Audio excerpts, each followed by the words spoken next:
Phase Zero bonus episode. It's the MCU 2024 progress report and preview episode. We're halfway through 2024, officially more than halfway through. Happy July, happy Deadpool and Wolverine month, happy San Diego Comic-Con month.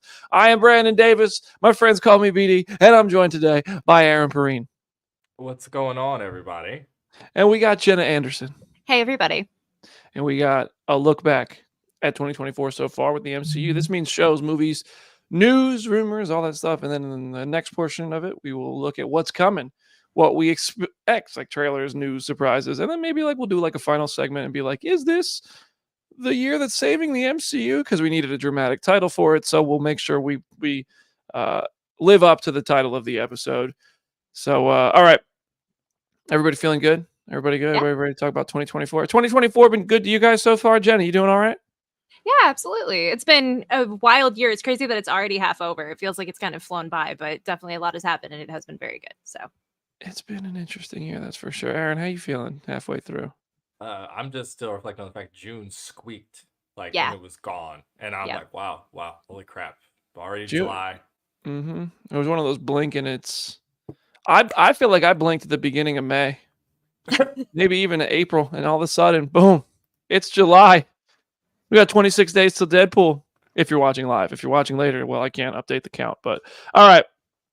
So we're looking back in the first part. This is the progress report episode of Phase Zero's 2024, MCU edition. All right. One thing people seem to forget, and by people I mean me, at least, and I probably am not alone in this. The year started with Echo. The Echo was this year. January of 2024, Echo released. I'm not going to lie. It's not that I had forgotten about Echo. I had forgotten that Echo was this year. And that said, I don't think Echo was all that insanely memorable of a story. There was a couple really good parts of Echo, but a lackluster finale, in my opinion. And it's just okay, wow, Echo was this year. Did you guys remember that was this year? I did. I completely forgot. I started looking, I just was going through the rundown, typing in what has happened in the MCU in 2024. I went through our podcast episodes. I was like, yo, Echo was this year. That's crazy. Aaron, did you remember that? Yeah. I mean, maybe I'm just all over. My brain is a little... You're on 40 flights at any given moment, so it's understandable. You're good. So I thought Echo was pretty good. I liked it. I don't think it was incredibly done story. I think the character was great. The supporting characters were great. The finale, I didn't like it that much. I thought it was very weak ending with Kingpin, but it set up some really good stuff for Daredevil Born Again as well. Overall, I thought this show was okay. It was fine. It was good. What did you guys think? Looking back now, we've had some time.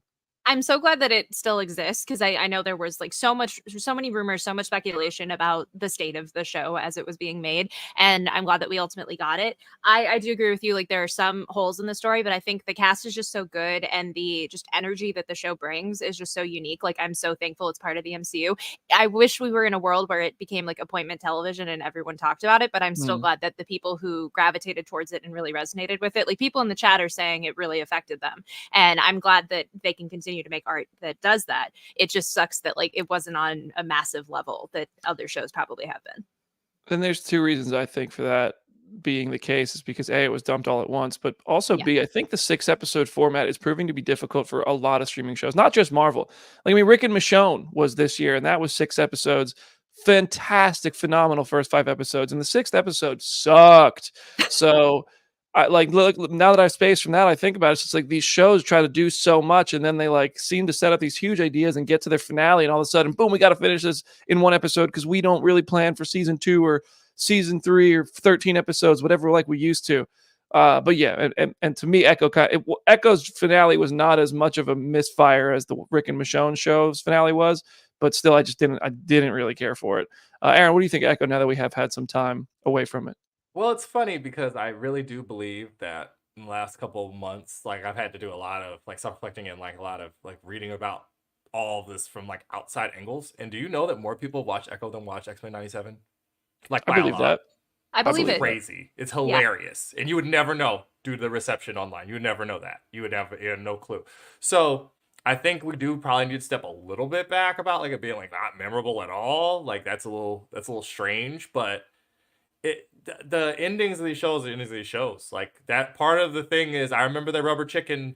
Was it 2 years ago, Brandon? When Cody gets hit with the rubber chicken, and all of us like, the ending of that sucked. I hated the ending of WrestleMania. It's so bad. And then fast forward this year, and you're like, oh my lord, what catharsis! What amazing! Oh god. So if you don't have him set up to be Mayor at the end of the show, and we get good Mayor Fisk in Daredevil Born Again, it played its role in the story. Also, we know from all the behind the scenes like weird gossip that this thing got just cut to shreds.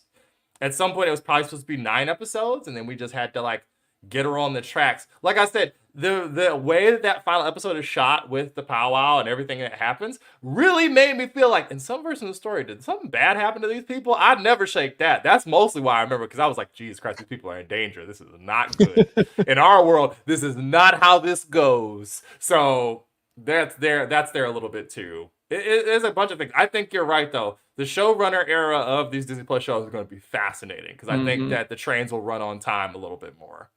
Yeah, I think that's a really good new plan. I guess we could pivot to that, because that's some news that came out this year too. Marvel is pivoting to showrunners.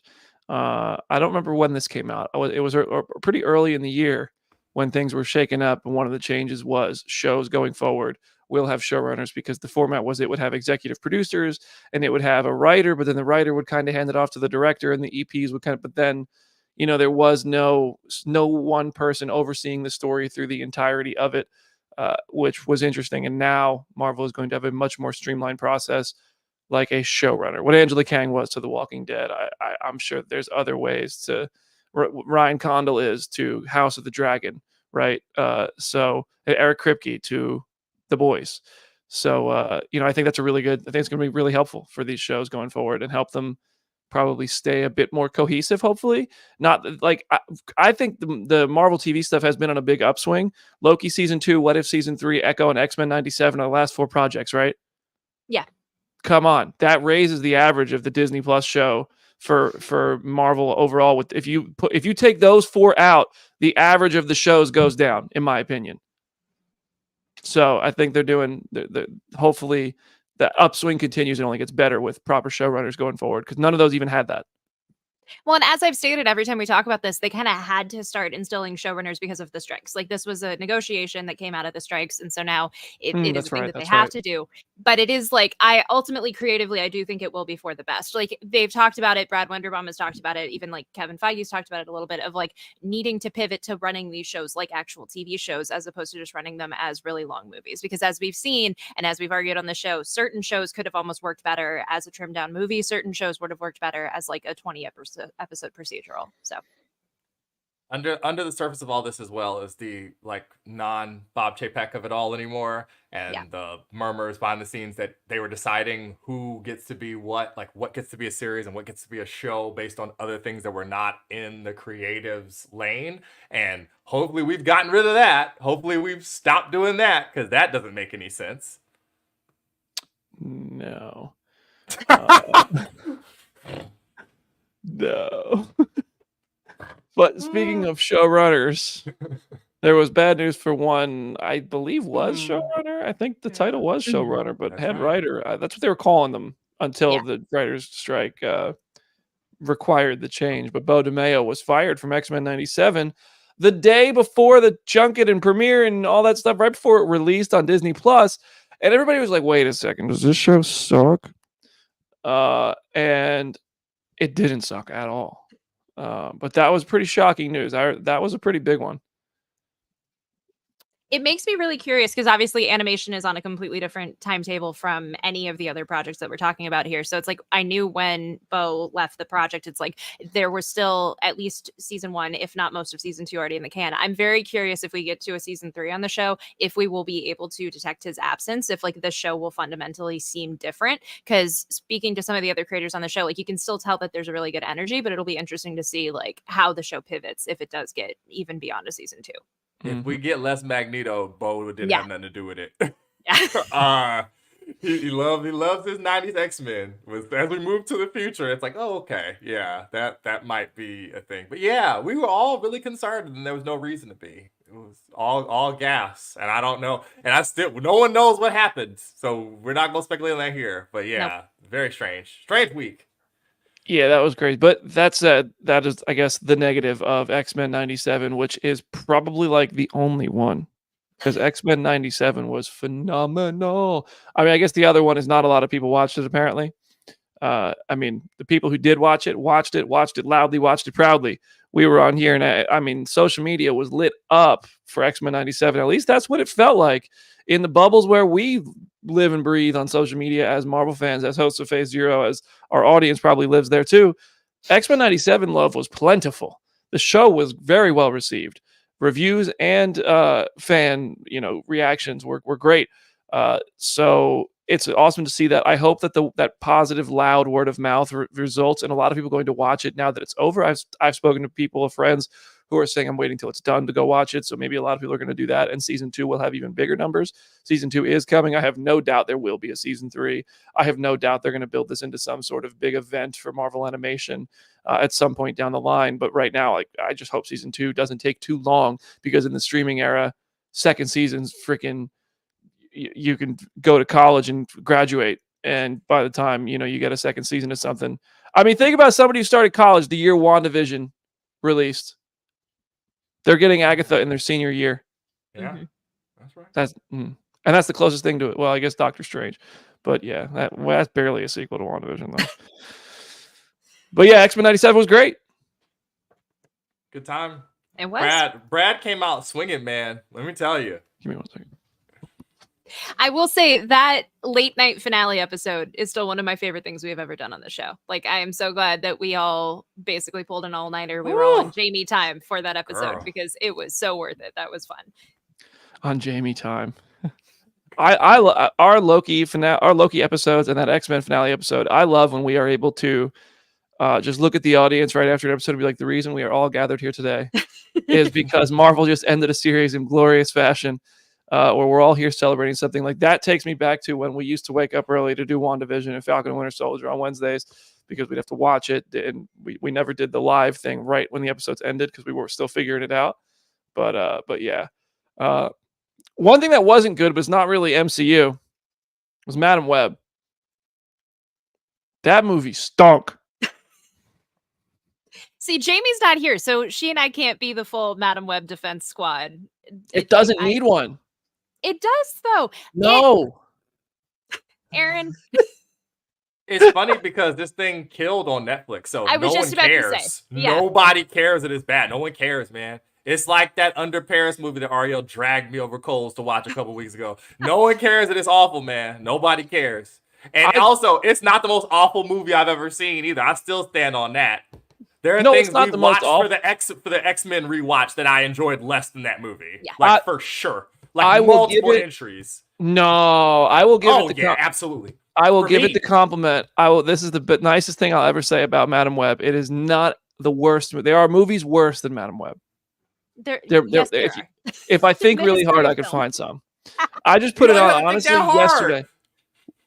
Got to think pretty damn hard to find one. No, man. I've said this during the episode. We're not getting dragged down at this, but I don't think you have to think that hard. It's crazy. I just watched. I put the movie on a plane yesterday. I had like it was a plane with like a nice bigger screen too. Like, it was cool. And I like that movie starts with the secret society of spider people in Peru giving the spider to bite a pregnant lady. That movie sucked. Brian in the chat is saying what I was going to say, which is that I think we just culturally need to get to the idea of, like, eventually we're going to get superhero movies that are B movies. Like, there is nothing wrong with that. There is room in every single. Don't insult B movies. But like, that's why I defend the Venom movies ad nauseum on the show, is because like they know what they are, and they basically are B movies just with like the budget of a massive movie. Like, there's value in it. I don't know. I think Madam Web, people joked when the movie came out of like Sydney Sweeney and Isabella Merced are just going to be like, they're going to be introducing midnight screenings of this in like 10 to 15 years. And it's going to be like a Rocky Horror situation, and it's going to be delightful. So I think, like, as Aaron said, a lot of people are watching it on Netflix. A lot of people seem to be enjoying it. They ain't gonna make no sequel, so you good. Yeah. It can't hurt you. No. It's not Dakota- gonna make sense. Dakota Johnson. Dakota If the- Johnson. I'll tell you No. what, she's pretty straightforward. She'll say, I needed a bag, so I did a Marvel movie. So Yeah. maybe one day Dakota Johnson's going to have spent that bag and need another bag. And then all of a sudden, boom, Madam Webb's is here. But Webbs. please save your money, invest it well so we don't have to see another one. CinemaCon rolled out Captain America Brave New World footage. I think it was like 13 minutes of it. We have a whole podcast episode describing all that. We're not going to spend too much time on it. Hypothetically, Aaron, if you had seen the footage, you probably would have thought it's good. Jenna, I don't think I could hypothetically ask you this question, but if No, you Jamie was here, I cannot. probably could ask her too. I thought this footage was fantastic, but hypothetically, if you had seen it based on, the thorough descriptions, of course, not, definitely haven't seen it. What would you have thought of this footage, Aaron? I mean, it sounds like the kind of direction that people want, the kind of direction people really want from this. I mean, like the stuff about Carl Lumbly coming back sounds really intriguing. Harrison Ford, of course, is freaking Harrison Ford, and that entails all the range of motion you want. And Mackie is back and doing stuff and flying, I suppose, allegedly. Of course, I haven't seen it, so I wouldn't know.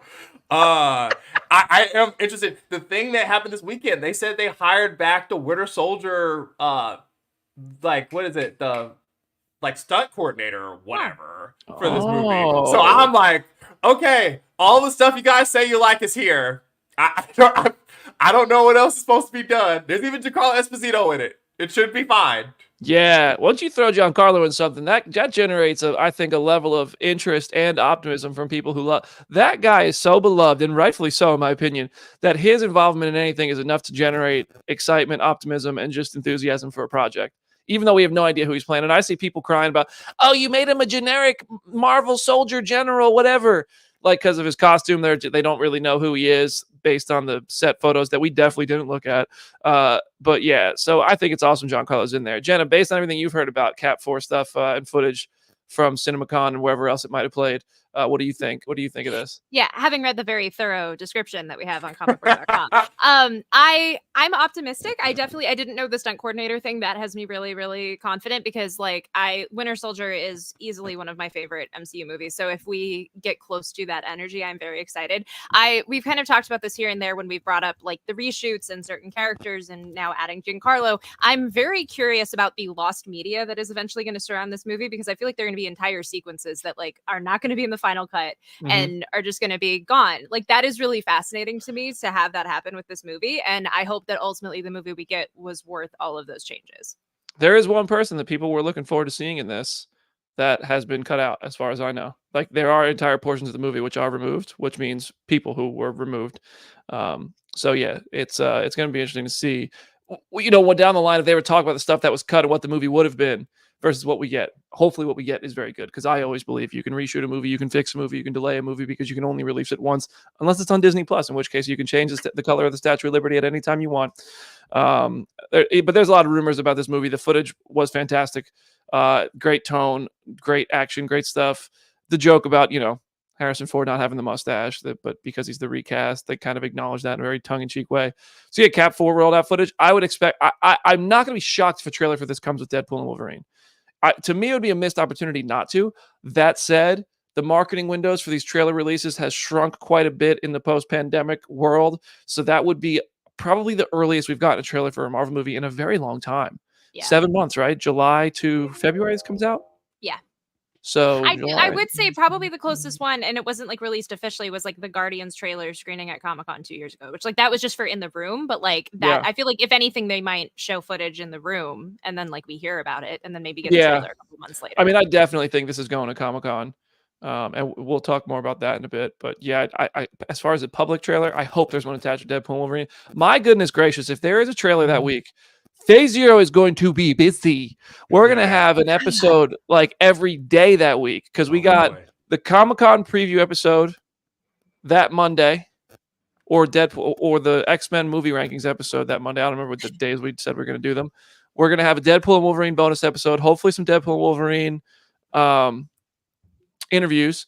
Wednesday, regular show if we're able to squeeze it in somehow with Comic-Con that going on. All that stuff.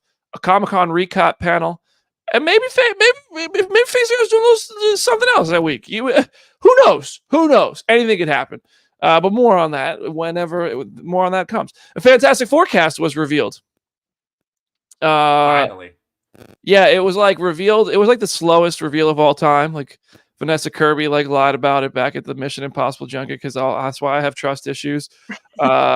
Pedro Pascal kind of leaked out there and leaked out there again and leaked out there again and again. Adam Driver was Mr. Fantastic according to the internet, and then he wasn't. But finally, they announced Vanessa Kirby, Pedro Pascal, Eben Moss-Backrack, and Joseph Quinn are the Fantastic Four. Paul Walter Hauser's in this movie. Who else is in this? There's Natasha Leone. Natasha Leone, Leone, yes. Malkovich. Ralph Ineson. Yeah, we got Galactus. We got Silver Oh, Surfer. Galactus. Yeah. With the perfect voice, too. Yes. Yeah. So this starts filming this month, the Mhm. Monday after Comic-Con. Revealed on the official Marvel podcast, which you guys talked about last Wednesday, which is a great podcast to listen to every Wednesday right after you finish Phase Zero. We'll break down what happens on that podcast for you, and then you can go listen to it from them.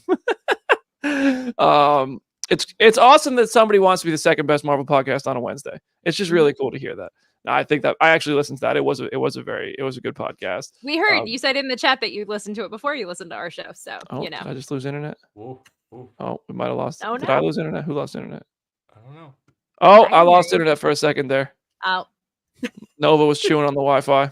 Oh no. It's But funny yeah, that you call the FF rollout slow because it's like that was in my mind. All of that stuff was just rumors. Like none of it felt real until that Valentine's Day when they dropped that art and like confirmed that it was all four of them. Because at that point we were just in the nebulousness of it could be anybody, it could be absolutely nobody. So It's true. that was so great. It was nice to just get it out of the way. Yeah. To be honest, I don't think if there had been no rumors, there probably would have been more excitement about this casting. But there were so many that we were all just like, okay, cool, sounds good. Thanks for the art. Also, it's set in a separate universe, period piece 60s of that universe. It seems, according to Feige. More on that at Comic-Con, clearly, because the banners for Fantastic Four are already popping up around the San Diego Convention Center. One thing that's not popping up around the San Diego Convention Center or on a production set near you is Blade. This movie just lost its director again. The updates on this movie just seem to be that everyone keeps leaving it except Mahershala Ali. The reps are talking about it being crazy. I don't know what really there is to say about Blade. We talked about it at length on this episode, but if we're doing a progress report, this does seem to be the one thing in 2024 the MCU, Marvel Studios, are having trouble getting straight. They're getting any sort of rhythm with the title at all. So where are we at now that the dust has settled? We can kind of calm down, step out of the bubble. Aaron, Jenna, what are you guys thinking about Blade, all the stuff with this one and the issues plaguing the movie? Jenna, say the thing. It's still not a real movie yet. One day it might be a real movie. I do take, like, Mia Goth had an interview and she was very optimistic and kind of said they're trying to really work and get it right. I know THR in its whole write-up about this whole situation said they're writing it, then they're going to offer it out to directors and they're really just taking their time as opposed to meeting a release date. This movie is not coming out in October, November of next year. Like that just seems impossible at this point. But like, I'm glad they at least are not completely giving up on it because I still was a proponent of the theory that like Bob Iger just cut it and cut the losses that they made developing it. So hopefully we'll see it someday. Hopefully we'll see the gigantic train set that they built and aren't using in some movie someday. Like we'll see. I gotta say that it's really funny. Someone early in the chat, I gotta scroll up forever to find it, but they were like, "Oh man, I know Lindelof, and then we're gonna kill it on that Lantern show." Do you know how long that Lantern show has been gestating? Have you any idea? We're talking almost like Duke Nukem Forever level of development cycle or something. Like 4 different iterations of the show. Literally, it's like the New Mutants. Like Yeah. it's been that long. And I think that it is probably going to be good. Damon and them usually know what they're doing. I'm sad he's not working on that Star Wars movie anymore. But like, if it's good at the end, people will be like, it should have been quicker. But if it's good, people will be excited. So if this is what it takes for it to be, in air quotes, good, then that's what it needs to happen. That's what needs to be done. The stuff about, Mahershala putting too much pressure on himself from all in the game, maybe so. I don't think anything is Black Panther. I think we're learning that was like a weird thing that really resonated with a bunch of people, and it's like great, but it's really hard to do that now with how movies are. Like, when it's done, it's done. I mean, everybody said they wanted less. I still come back to that. I stand on that. You can Mm-mm. come see me outside on that. People said they wanted less, and they just didn't want the things they didn't want. They didn't want less, actually. They were like, prioritize the stories and the characters I really want to see, as we'll get to when we talk about some things later for the second half of 2024. We already had that argument, so I'm just gonna let you. I'll just, you know what? If y'all want to hear my thoughts on that, which are different from Aaron's, go listen to our Blade episode. Yeah. What a good tease! Go give us +1 on the listen count on Spotify. So that I would say, I have to say that is one of the negatives on the progress report, Blade, unfortunately. But it will end up being a positive. That they can't get it going is a negative, but I do think they're trying to make it work, which is going to end up being a good thing. But for now, it's like, oh shit, is this movie ever going to happen? Big positive to end the first half of the progress report on the looking back portion. Deadpool and Wolverine trailer, 365 million views in the first 24 hours, making it the most watched movie trailer of all time, according to Disney and Marvel Studios. Now, this released just before the Super Bowl started, so pretty sure that includes Super Bowl viewership and trailer views. So kind of a blurry claim at the record. We'll say that, but we'll allow it. And I'll say either way, whether you count those whatever 100 million, I don't know how many people watch Super Bowl. It's a lot. We talked about it at the time. 365 million views, no matter how you slice it, no matter where they come from, is a ton. And I think it's reflective of how this movie's about to do in a few weeks. I appreciate your optimism. I definitely think it's going to do well. I'm curious, like, I know we're kind of in a bubble with the marketing campaign. I know, like, every single time there's a new footage, new poster, new everything, like, we talk about it, we break it down. I'm very curious to see how much of that is permeating outside of our space to people who just casually are going to go to the movies. So I appreciate your optimism. I hope it ultimately pays off, but we'll just have to wait and see.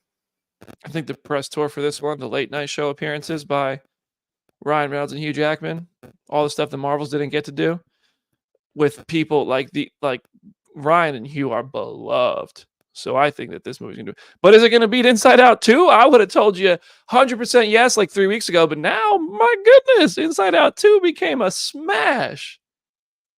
Kelsey, man, doing the work. I remember reading all the think pieces last year about, oh, Disney's not gonna. It's gonna be hard for them next year. Like, it's not gonna be the same and whatever. And here's Universal with a adorable and Aaron favorite in the Fall Guy, but nothing close to what's going on with Inside Out 2 and what Deadpool and Wolverine is going to do. I think Brandon is absolutely right about the late night appearances. For everybody who said to me that the freaking Jimmy Kimmel, Jimmy Fallon, tons of Jimmys, tons of dudes in suits telling stories and telling jokes at the desks don't matter. We're going to find out the strength of that. That Hot Ones, where they have the two of them talking to each other instead of Sean doing it, is going to be their biggest, most watched episode since like the Paul Rudd one.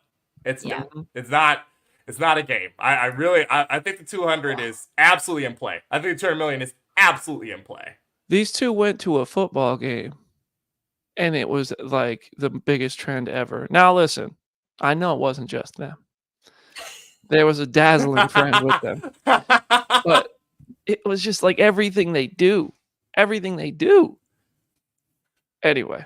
All right. We're going to take a quick 1-minute break. That's our look back at 2024. If there's anything we forgot, anything we left out, anything you want to talk about that has happened in the past 6 months in terms of the MCU, whether it's the movies, the shows, the animation, the news, the rumors, drop it in the comment section. We'll talk about it if we have time at the end of the show. Coming up, we're going to talk about what to expect for the rest of 2024, because I think it's going to be a much more eventful second half of the year for the MCU with movies, shows, and news than it was in the first half. So subscribe to the channel on Phase Zero. Send it to a friend so they join us for the second half, and we'll see you in a moment.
Phase Zero's MCU 2024 progress report. Mid-year check-in continues now. We're in the second half of 2024, so let's talk about it.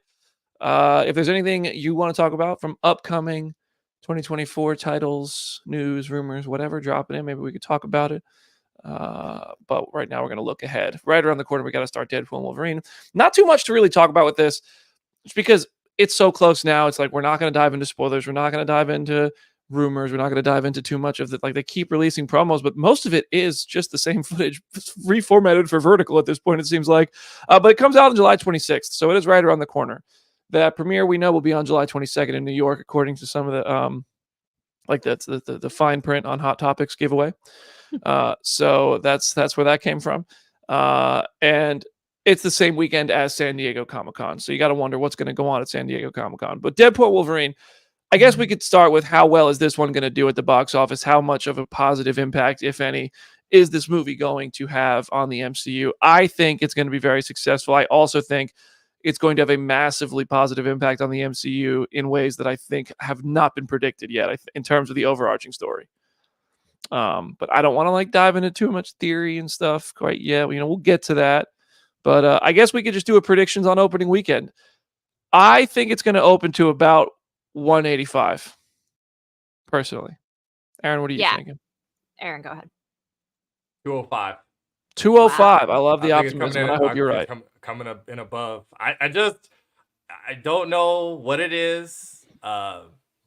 Will Smith came out with a movie, 4 weeks ago, after everybody said he was a cultural pariah, and literally all we learned was people really love Will Smith. Well, as much as people love Will Smith, people fucking love Ryan Reynolds, man.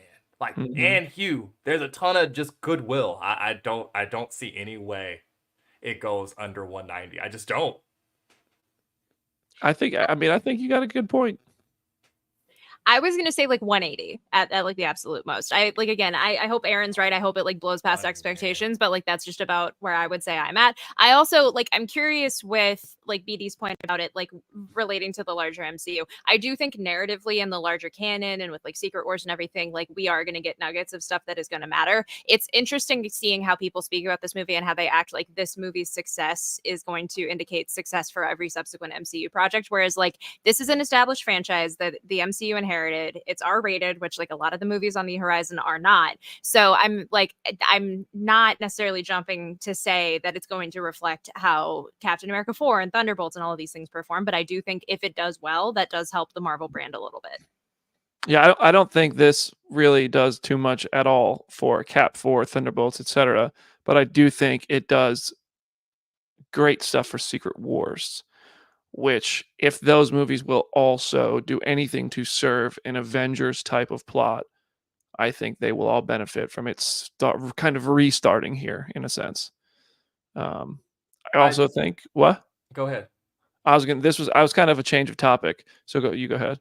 Oh well, I just can't see in a marketplace, and I hate doing this numbers thing. I told one of our fans who asked a very, very nice question on Twitter about Brave New World and the reshoots and how much things cost. In my sports fandom, I have learned it is not my money. It is not my problem. Do not worry about that. Just go out for what entertainment you like. Do not worry about it. Don't be an accountant unless you're in school to be an MBA, and then God help you, because what numbers? In an environment where Bad Boys Ride or Die overdid expectations, Inside Out 2 overdid expectations. You just had a series franchise high for Quiet Place Day One, which is a prequel to the original movies that does not that much besides the monsters to do with the original movies. No spoilers from me. Go watch Brandon's interview with Joseph Quinn and Lupita for the funniest meme that's come out of a Phase Zero interview. I cannot see this thing coming in under expectation. I just can't see it. I just can't see it. I think that Will Smith didn't kick the door in. I think it's done now. There's gonna be something in between these two that doesn't come in and does what it's supposed to do. I'm sorry to Kevin Costner for spending all that money on all that sand. Woo! But it's not this though. I don't think it's this. I just can't. No, I don't think 185 would be underperforming. Yeah, I think, but I think over 200 is entirely possible too. I think it's entirely possible for this film. I don't really think reviews or reactions are going to make a difference. They will inevitably make some kind of difference, but they're going to come so late And I think people who want to see this movie are already going to see this movie. People would have to come out of this movie and be like, that was the biggest pile of shit I've seen since Madam Web. It's so bad. I'm sorry. I just had to go full circle there. They would just have to really dead poo-poo on the movie in such a way to make this movie be affected by reviews. And there's just no scenario where that happens, because at minimum, it's going to be a level of entertainment who people who like that entertainment are going to be laughing with. And if they don't like it, if that's just not your style, you already know you're going into this not really enjoying that. So for me, the continuity snob, I think my biggest criticism is going to be, well, it had nothing to do with Loki season 2. But even then it might, but I hope it doesn't Doctor Strange and the Multiverse of Madness us like that movie did with WandaVision after I thought Loki season 2 was such a masterpiece. But it's also not necessary. It is in no way teasing connections to Loki season 2 like Doctor Strange was with WandaVision. But aside from the TVA, like TVA is not Wanda. I will say, to your point about like people already having made up their minds, like we're running footage in the background as we're talking right now, and there's a character in the footage. Like, I'm not going to say who they are in case you don't want to know spoilers, but like I was talking about this with Chris the other day, and it's like I cannot fathom a single person who like was on the fence about seeing this movie and then seeing that character in the trailers. They're like, I'm in. I'm buying a ticket right now. Like, it's the right. Like, people have made up their minds. People know at this point whether or not they are going to go see this and if they are probably going to enjoy it. So it's interesting. Also, All in the Game said the second week drop off is going to be crucial. And I completely agree with that. Like, I'm curious to see beyond opening weekend, like what the legs are for this movie in the long run too. I bought tickets. I hope I will be lucky enough and privileged enough to go see this movie before it comes out as part of some sort of media event or premiere or whatever. I really hope I get to do that. This one seems like it's going to be a little trickier than other ones, so I'm not expecting invitations necessarily, but I'm hoping to go.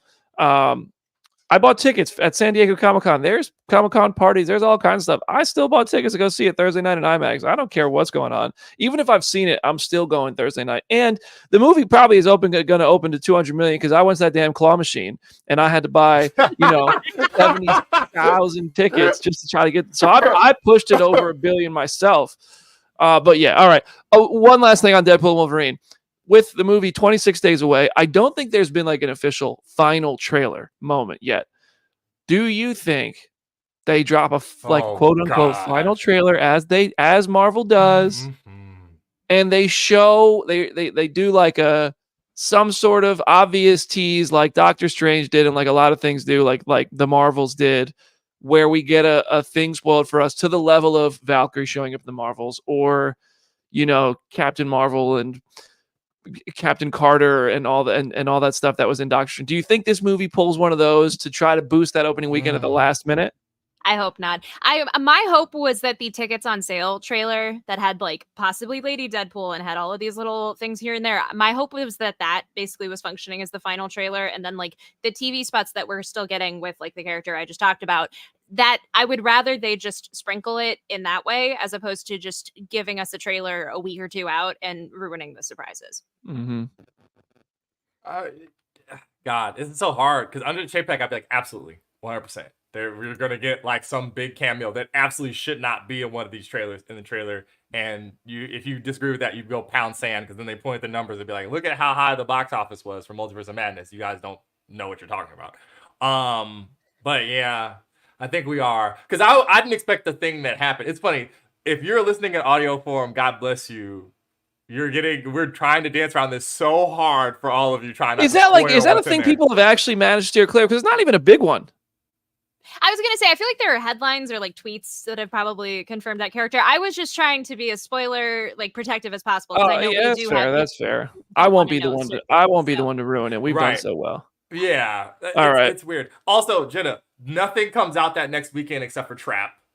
Oh, that's not right. A whole lot. And by the way, excited to see that. Excited. It looks fun. Josh Hartnett does look really good, actually. Trap does look good. That's it. Until we get to like Alien, what's gonna... Trap opens against Deadpool? No. It doesn't open the week after. Yeah, it's the week after. Oh. I'm also curious with Twisters being the week before, if like that becomes counter programming. Like if you are an older viewer who does not want to go watch Deadpool, if you just go see Twisters instead. I'm optimistic because I also am genuinely excited for that movie, but I'm going to be curious to see how those two sound. I know Brandon's got to move on, but we live in a world where Twisters is counter programming to an MCU movie, which is hilarious. We're just old. That's what that is. Wow. It's delightful. Also this month we have San Diego Comic-Con, as we mentioned. We are going to do a full preview episode, what we expect from Marvel Studios and Marvel Animation at San Diego Comic-Con. Marvel's officially going. The banners are popping up. Fantastic Four is on the banners.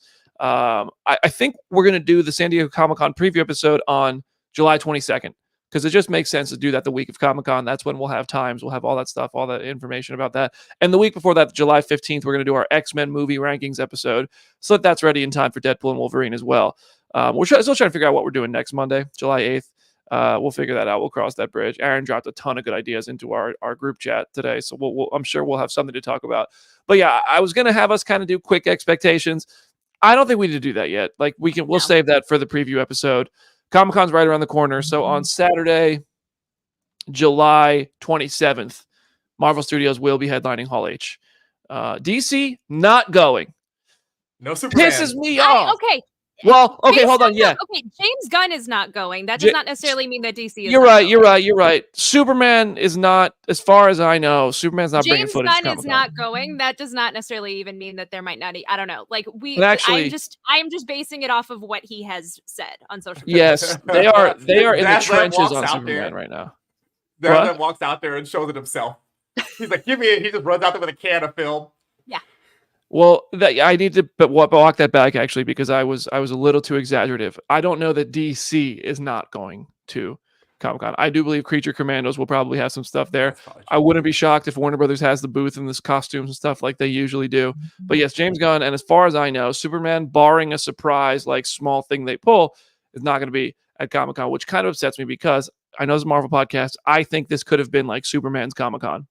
That Superman could have been Comic-Con this year. Marvel, like they're going to have headlines. They're going to win, the weekend, because they always bring so much stuff. It's so hard to beat them. But Superman could have made a big landing. This took flight, whatever pun I could use. But I don't think Superman is really doing that this year. But yeah, so that's. But anyway, San Diego Comic-Con is going to have loads of big stuff. But Comic Book Nation will have a lot of that covered. Phase Zero will have the Marvel stuff covered, and of course, follow us on Twitter and all that, because we'll be there. It's going to be exciting. I promise you. There's more to come on that. Marvel will then also go to D23, August 9th through 11th in Anaheim. So back to back, just a few weeks apart. You have Marvel at Comic-Con, you have Marvel at D23. So I'm expecting a bit of a split of news and content. That's what they did. Jamie, not on today's podcast, but did go to D23. So we'll have all that covered. We'll do as much as we can out of it. So yeah, just look forward to Comic-Con and D23 in the coming month and a half, really, right around the corner, both of them. And right after that, Agatha All Along, September 18th. Jamie's not here to defend it against Forbes, but Forbes says it will be the least watched Marvel show yet. Oh, God. Okay, let's... Deep breaths. How are we feeling? I needed people to take this article with a grain of salt. Like, I get that they had some metrics behind them making this argument, but it also felt like it's just a very well researched spec piece at the end of the day, which like Forbes does pretty often. Like, there have been articles they've done in the past of like fan casting XYZ character in the DC universe, and people have taken it as like, this character's in negotiations, and it's like, that's just because you read it on Forbes and you assumed certain things. So I get why they made the argument. I do feel like they also just made it to catch a headline and to get all of us talking about it, but we'll just have to wait and see. The show's still over 2 months out at this point. Scott isn't the nicest to the MCU, but he is not an abject, complete and utter hater. The guy who wrote the article. So I feel like, unfortunately, sometimes, like our media environment and our job, you get some things put into the old assignment catalog that everybody goes on, and then he just drew the short end of the straw on a thing that they were going to make anyway to get the weird Google SEO AI nightmare tornado traffic from. So you have to kind of just deal with it. I think that some of his like methodology for this is flawed, because he points out that even like excellent shows that got really great reviews did not get views. So it doesn't matter if the shows are good or bad. But a lot of the weird fan posturing is just founded on vibes. It has no bearing in reality. As VD said, it's just not real. Like, Tyler the Creator, close your eyes. Cyberbullet isn't real. Just close your eyes. You don't have to do it. Like, it's very weird to me that we're doing that to this show though, as a whole. I think that people are really while it's not going to be, I don't think it's going to be as big as WandaVision. I think people are severely underrating how much people like Catherine Hahn too. I mean, she's been in Glass Onion and a bunch of other things, and just the wealth of talent. Like Aubrey Plaza's in this thing, like Pale Bone.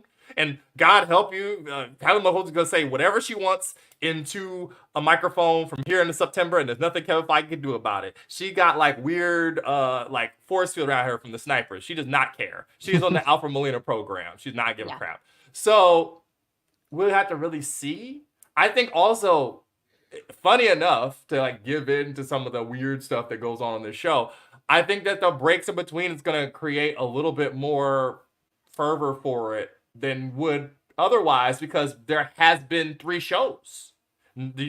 Echo happened in the first week of January for whatever reason.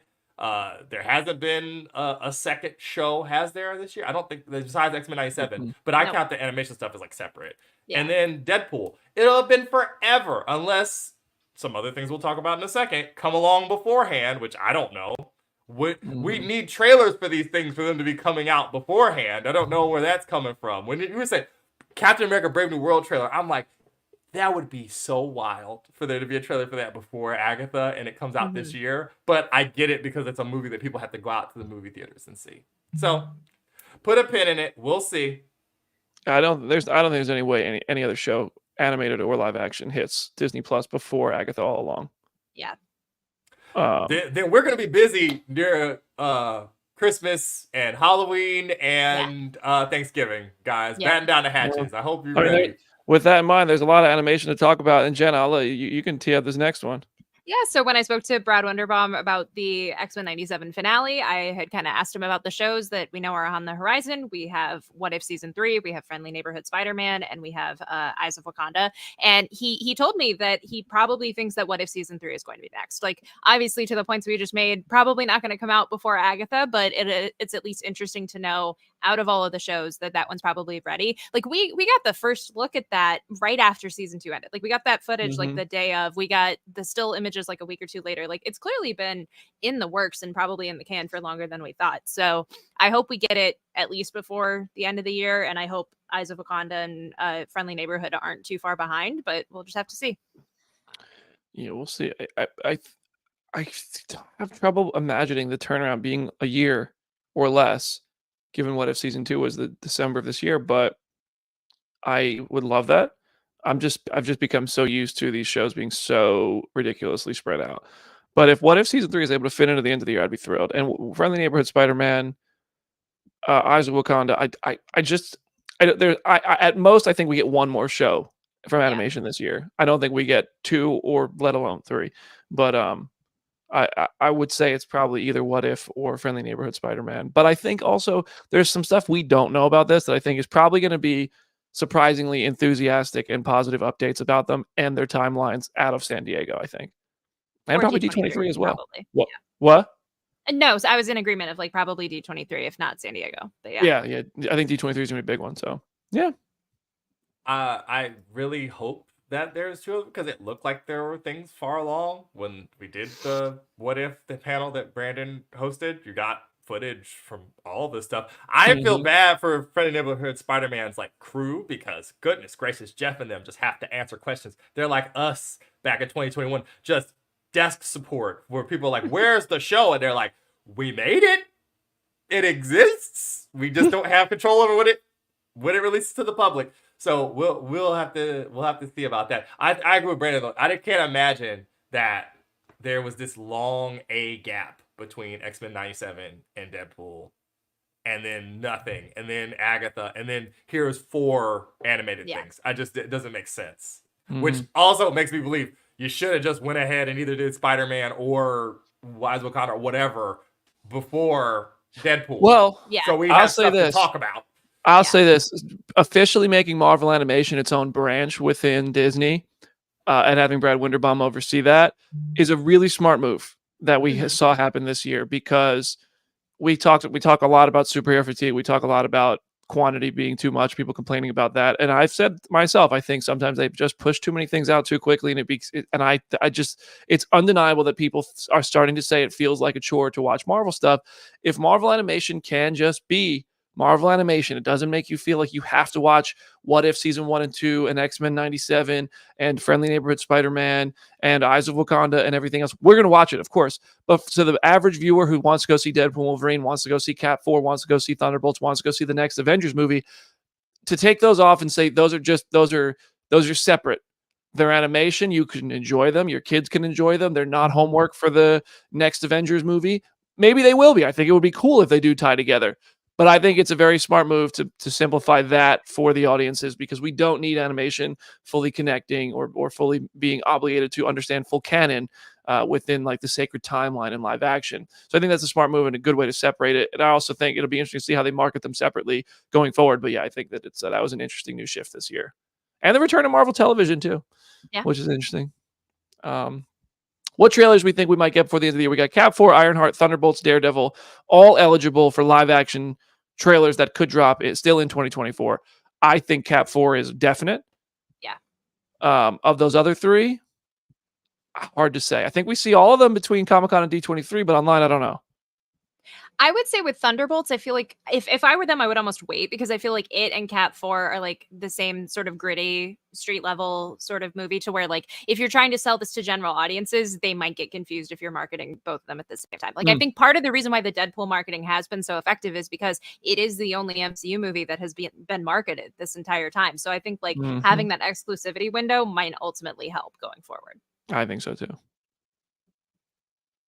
Ooh, I feel like you need to get some of these trailers out and feed off of the groundswell around Deadpool and Wolverine. You need to get as much of the stuff in front of people as possible. It's great to show it to journalists and people and influencers or whatever, but people need to see these things. Like every week we're getting asked about like Ironheart and Armor Wars and whatever else that was announced 2 years ago. Whatever can offer clarity for people on that front, where people care more about timelines and logos on a timeline than like what's actually happening, then that's what you need to do. Like Michael Sidgwick says on like those What Culture videos over there in their podcast, that it might not be what I like, but the reactions in the building are telling, and that means they are succeeding, and that is how I feel. I'm like, if people want X-Men, if they want Fantastic Four, if they want a World War Hulk movie, even though there was no build up to it, or Doctor Doom, there's no build up to it, then you just give them what they want. It really doesn't matter if it makes sense as long as it works, unfortunately. You know? So yeah, so I think Cap 4 is a lock for this year. Yeah. That Ironheart, Daredevil. I'd put Ironheart as Daredevil as both probable. Thunderbolts probably doesn't start marketing until very close to Cap 4's release, in my opinion. So early 2025. Yeah. But I think we will see all four between Comic-Con and D23. I just don't think there will be anything other than leaked potato quality footage from those rooms for the public, which will get yanked down really quickly and is a crappy way to experience it for the first time. But I understand you're not in the room. You want to see it. I totally get it. All right. And let's not forget, as much as some people might want to, 2024, not MCU, still has Venom: The Last Dance in October, which I actually forgot to put on the rundown. Whoever added that, thank you. And Kraven the Hunter in December, which I hope you all have been saving your money, because according to Sony, you're going to be going to theater to see this and then going again and going again and going again and going again. So, two more multi-billion-dollar movies on the way in 2024 still. I'm actually excited for Venom 3. Kraven, I'm like, okay, I'm gonna watch. I hope it's good. I just have lost faith in the Sony Marvel stuff, because I was hurt by Morbius and I just didn't like Madam Web, and Venom 2 I thought was bad. So I'm hoping Venom 3 is good. The trailer was phenomenal. We all agree. Kraven trailer was like good. I thought it, I didn't know what to expect. R-rated Kraven. Okay, cool. Let's see it. Anything else we need to say about Kraven and Venom 3? Venom better be good, because we have a bet riding on it, in case Venom the audience horse, doesn't remember. Yeah, Venom horse tattoos. Yeah. I'm not getting a Kraven tattoo, though, even if it's a 10 out of 10. I All mean, right. the funny thing is that I remember telling you on this podcast too. We got another bet on this that freaking Madam Web would not be the worst of these, and I feel like we're in play. I think we're alive, Yeah. Jenna. We are Yeah. alive. They Yep. put that thing in December. We are alive. Wow. We December's are alive. No, December is a movie, a month where you release movies you're confident in. Avatar releases in December. I don't fully That was believe really you. good. That was really good. I don't fully believe you because there are many examples. The first one I can think of is Cats. Like there are enough examples. Woo! I mean, of Aquaman movies 2 was coming- also a December movie. Hey, man. December shout out to has a Brandon lot for of finding hits, a silver man. lining and be like, wow. The Wolf of Wall Street was a Christmas movie. I need Richard to clip this. Wasn't So- Interstellar a Listen. December movie? Or was that a summer movie? That was summer, I think. I don't I know. think so. Time is an illusion. Man. Man. Craven also, as All in the Game points out, Craven comes out a week before Mufasa. So Oh, it's gonna get box office steamrolled by wise, that. it's gonna be so interesting. Yikes. Yeah. Oh, Mufasa. God. The Lion King. Long live Craven the Hunter. All right, we're going to take a quick break. When we come back, we're going to share our thoughts, our overall review of 2024's MCU, our predictions. Where is this the year that saves the MCU? We'll see you in a moment. Subscribe to the channel.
Phase Zero's progress report episode is wrapping up now. We're here to tell you what we think of 2024's MCU. This is the year that obviously seemed to be the pivotal year for the MCU. They slowed everything down. Deadpool and Wolverine, the only movie being released.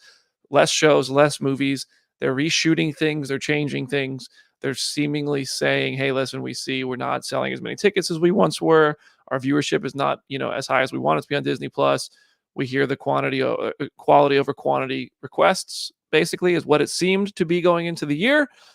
So, halfway through the year, less Marvel. I'd say less Marvel news as well. How are we feeling? If that was truly the approach, is it working? Aaron, you're at the top of the screen. So I mean, for what it seems like, I guess. I don't know. People seem just as the problem with this is that we live in the fishbowl and we swim in the water. And if you swim in the water and you breathe the water, it's hard to call it.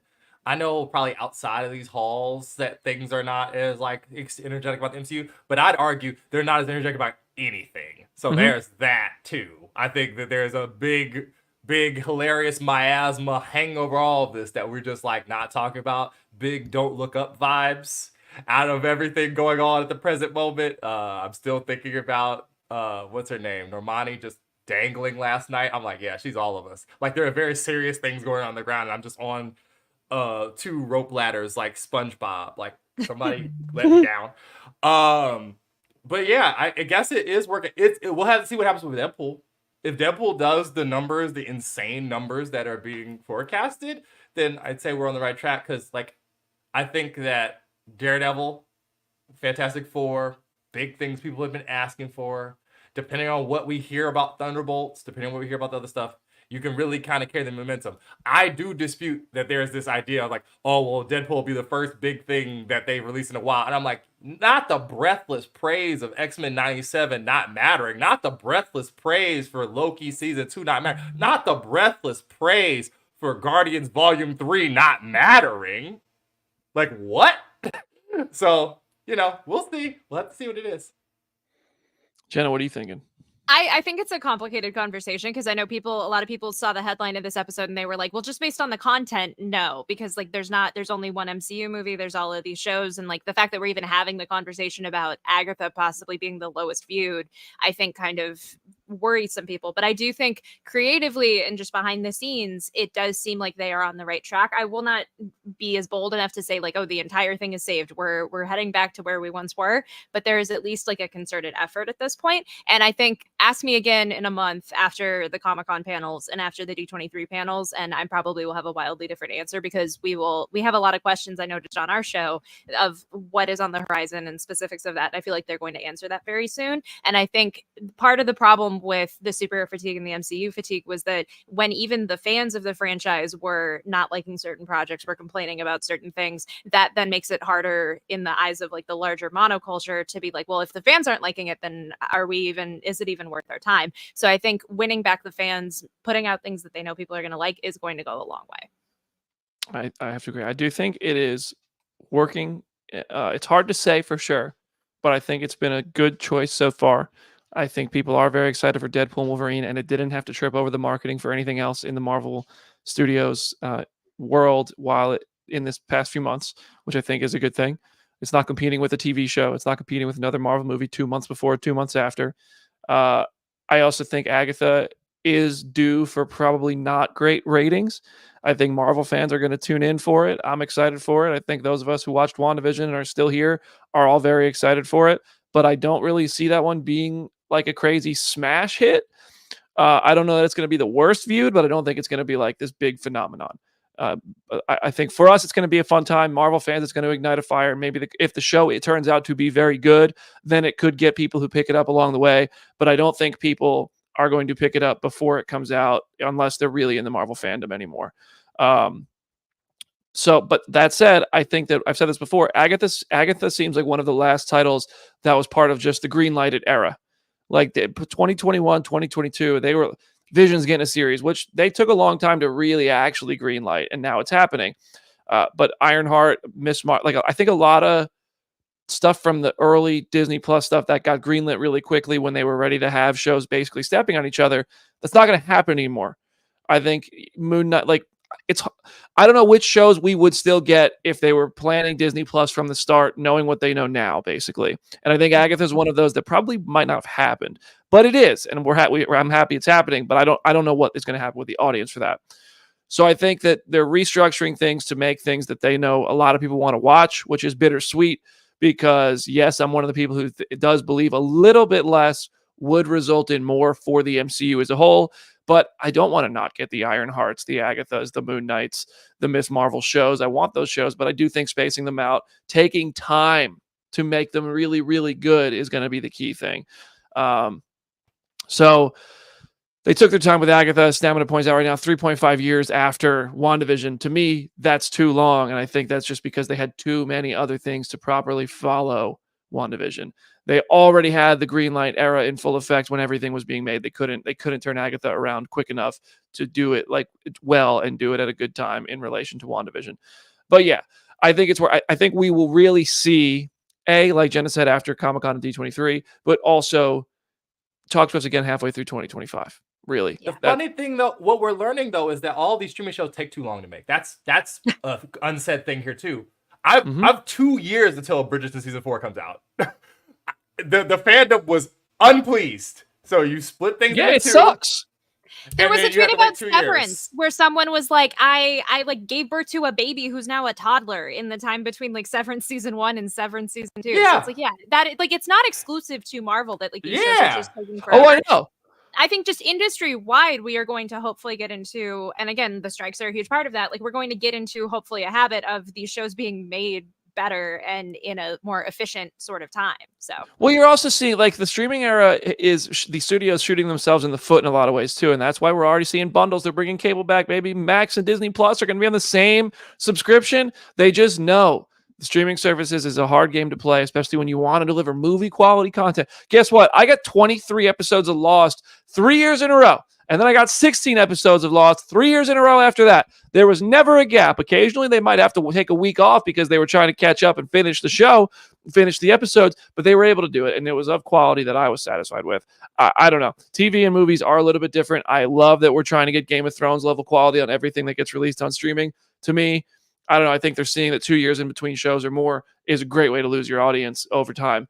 The Marvel Cinematic Universe is an interesting case because they're all technically sequels and prequels and connected to each other. But like Miss Marvel season 2, it's been a year. Like who knows if, when we'll ever get it. She's going to be, Iman Vellani is going to be 29 years old playing a high schooler by the time it even comes out at this point. I'm obviously exaggerating, but we'll see.